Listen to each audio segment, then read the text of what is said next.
اور وہ وقت بھی جب تمہارے پروردگار نے اعلان فرما دیا تھا کہ اگر تم نے واقعی شکر ادا کیا تو میں تمہیں اور زیادہ دوں گا، اور اگر تم نے ناشکری کی تو یقین جانو میرا عذاب بڑا سخت ہے۔ اور موسیٰ نے کہا تھا کہ اگر تم اور زمین پر بسنے والے تمام لوگ بھی ناشکری کریں تو اللہ کا کوئی نقصان نہیں، کیونکہ اللہ بڑا بے نیاز ہے، بذات خود قابل تعریف۔ اے کفار مکہ، کیا تمہیں ان لوگوں کی خبر نہیں پہنچی جو تم سے پہلے گزر چکے ہیں، قوم نوح، عاد، سمود اور ان کے بعد آنے والی قومیں جنہیں اللہ کے سوا کوئی نہیں جانتا؟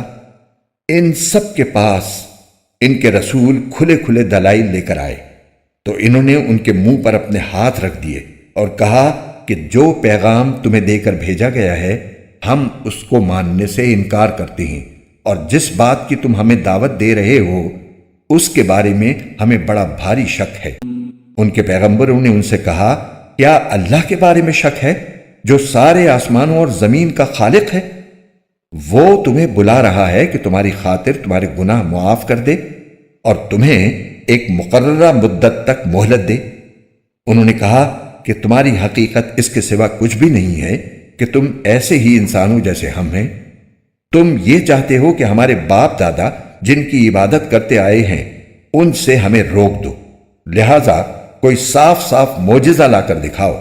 ان سے ان کے پیغمبروں نے کہا، ہم واقعی تمہاری جیسے انسان ہیں، لیکن اللہ اپنے بندوں میں سے جس پر چاہتا ہے خصوصی احسان فرما دیتا ہے، اور یہ بات ہمارے اختیار میں نہیں ہے کہ ہم اللہ کے حکم کے بغیر تمہیں کوئی معجزہ لا کر دکھائیں، اور مومنوں کو صرف اللہ پر بھروسہ رکھنا چاہیے۔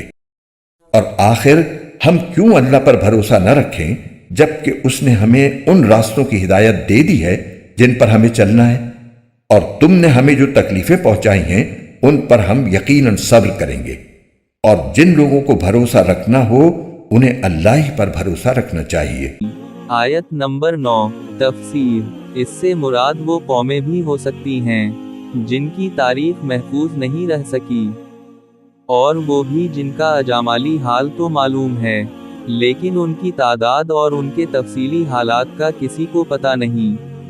یہ ایک محاورہ ہے اور مطلب یہ ہے کہ انہیں زبردستی بولنے اور تبلیغ کرنے سے روکا۔ آیت نمبر 10 تفسیر۔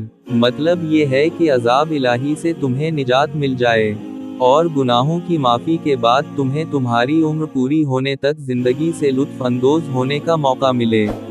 اللہ تعالیٰ نے تقریباً ہر نبی کو کوئی نہ کوئی معجزہ عطا فرمایا تھا، لیکن ان کافروں کا کہنا تھا کہ جس معجزے کی ہم فرمائش کرتے جائیں وہ دکھاتے جاؤ۔ آیت نمبر 11 تفسیر۔ یعنی اگر تم اس بات کو نہیں مانتے اور ایمان لانے والوں کو تکلیف پہنچانے کے درپے ہو تو مومن کو ان اوچھے ہتھ کنڈوں سے ڈرایا نہیں جا سکتا، کیونکہ اس کا بھروسہ صرف اللہ تعالیٰ پر ہوتا ہے۔